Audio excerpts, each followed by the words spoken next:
I'm a diagnostic radiographer, and that involves treating patients in A&E, outpatients, going up to surgery and completing x-rays on ICU, like in the COVID wards, for example.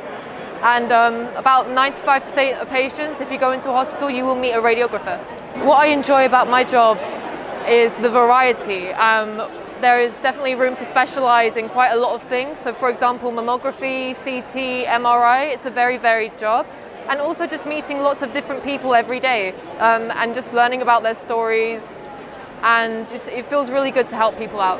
Definitely if somebody's interested in technology and has good people skills and can definitely take like a very fast-paced kind of job, it would be very satisfying for someone, and it's definitely, you would need a lot of anatomy and medical knowledge as well. So I chose to become a radiographer because I was very interested in medicine from when I was younger, and I do love using computers and technology, and I do like talking to people and just finding out their stories, and especially my favorite part of it is going into theatres and just like collaborating with like surgeons and anaesthetists and that. What I would recommend is, so you need to have 3 A-levels, minimum B requirement most universities accept.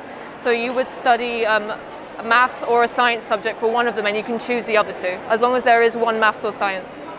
When I graduated straight into COVID, so that would be, it's kind of a career highlight to me, because you kind of saw like the NHS at its worst, and you felt really part of a team and everybody was really banding together, and it was quite an amazing thing to see.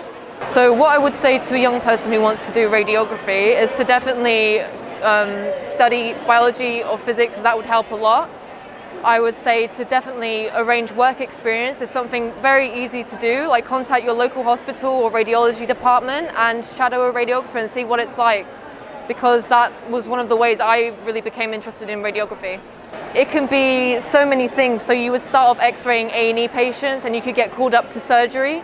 You could come back down, and then you could go to ICU and help patients there. That is what a typical day looks like. We're definitely seeing a lot more people than we used to, especially more critically ill patients with COVID. We've all had to be PPE trained, obviously, and it's been really difficult, especially at the beginning. But the NHS has helped us a lot with like mental health and things, and it just feels like when you're going into a COVID ward, it feels like a spaceship almost, like having to suit up, and it's like airtight. It's just, wow. It was a really interesting experience, but I hope it never happens again, you know.